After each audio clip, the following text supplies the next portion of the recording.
महाराष्ट्र राज्य किसान सभेच्या वतीने वणी येथे शेतकरी मंदिरात राज्यव्यापी कापूस व सोयाबीन उत्पादक शेतकऱ्यांची भव्य परिषद संपन्न झाली। परिषदेचे उद्घाटन प्रसिद्ध अर्थतज्ञ डॉक्टर श्रीनिवास खांदेवाले नागपूर यांनी केले। प्रमुख मार्गदर्शक म्हणून अखिल भारतीय किसान सभेचे राष्ट्रीय अध्यक्ष राजन क्षीरसागर उपस्थित होते, तर अध्यक्षस्थानी प्राध्यापक डॉक्टर करमसिंग राजपूत होते। तसेच राष्ट्रीय काउन्सिलर तुकाराम भस्मे, राज्य कार्यकारिणी सदस्य डॉक्टर महेश कोपुलवार, किसान सभेचे राज्याध्यक्ष ॲडव्होकेट हिरालाल परदेशी, राज्य सरचिटणीस अशोक सोनारकर हे प्रामुख्याने उपस्थित होते। प्रमुख पाहुणे म्हणून ॲडव्होकेट प्रदीप नागापूरकर, ओंकार पवार, सतीश चौधरी, संजय बाजळ, रामप्रभू कोरडे, CN देशमुख, प्रकाश रेड्डी, द्वारका इमडवार हे उपस्थित होते। या प्रसंगी परिषदेत कापूस सोयाबीनच्या प्रश्नावर शेतकऱ्यांच्या वाढत्या आत्महत्येविषयी मार्गदर्शकांनी विस्तृत मार्गदर्शन केले। या परिषदेने विविध ठराव घेऊन पुढील कृती कार्यक्रम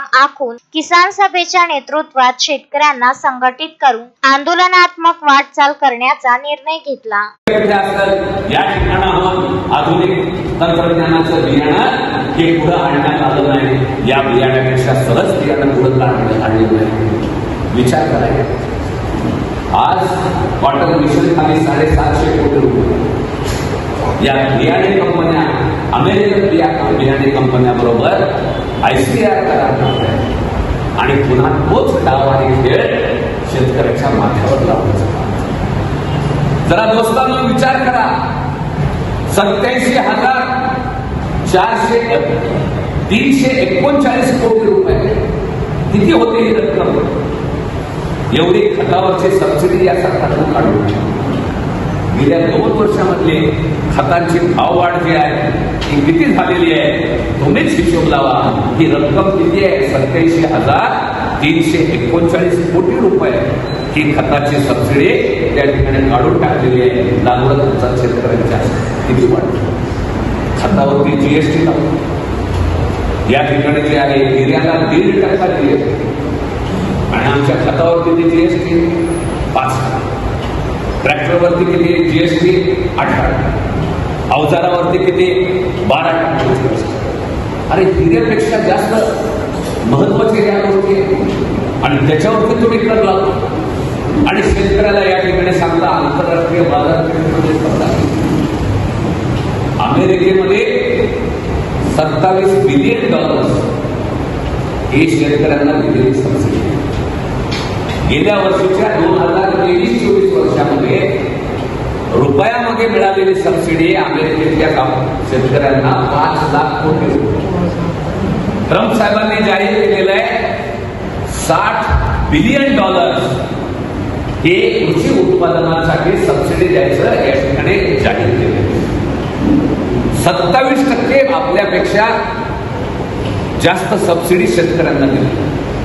उत्पादन खर्चाच्या 27% सबसिडी अमेरिकेतल्या शेतकऱ्यांना त्या ठिकाणी दिली। भारतातल्या शेतकऱ्यांना ती 2% सुद्धा सबसिडी पडत नाही।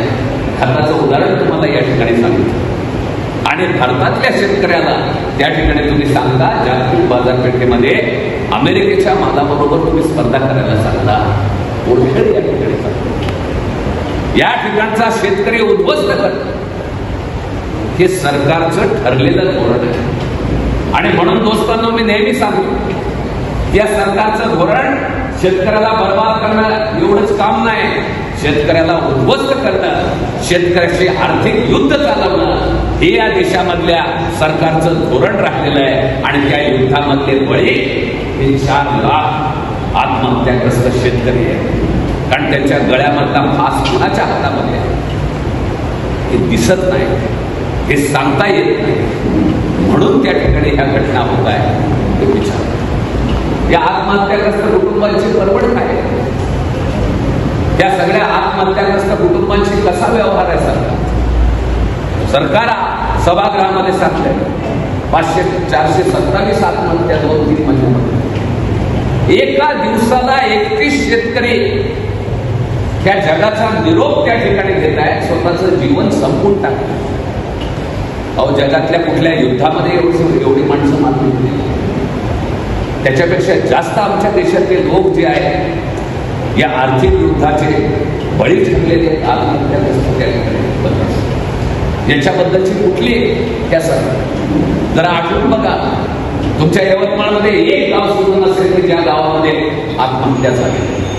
या विदर्भामध्ये एक गाव सुद्धा नाही की ज्या ठिकाणी कापूस उत्पादकाची आत्महत्या झाली. मराठवाड्यामध्ये एक गाव सुद्धा नाही की ज्या गावामध्ये आत्महत्या झाली. या आत्महत्या होतात केंद्र सरकार, त्या ठिकाणी MSP ठरवणारं केंद्र सरकार, खताची सबसिडी काढून घेणारं केंद्र सरकार आहे, सदोष बियाण्याकरता बियाणे कंपन्यांचा नफा सुरक्षित ठेवण्याकरता कारस्थान करणारं केंद्र सरकार, आयात निर्यात धोरण ठरवणारं केंद्र सरकार. आणि या केंद्र सरकारच्या धोरणामुळे ज्या आत्महत्या होतात त्यांना केंद्र सरकार काय देते? एक फुटकी कवडी सुद्धा त्यांना त्या ठिकाणी. केंद्र सरकारची आत्महत्याग्रस्त शेतकऱ्याकरता एक फुटक्या कवडीची योजना या ठिकाणी देशात बनवण्यात आली. मदत राज्य सरकार, सगळ्यात कमी मदत हे महाराष्ट्रामधलं हरामखोर भाजपचं सरकार. अश्विन शाह, विदर्भ न्यूज, वर्धा.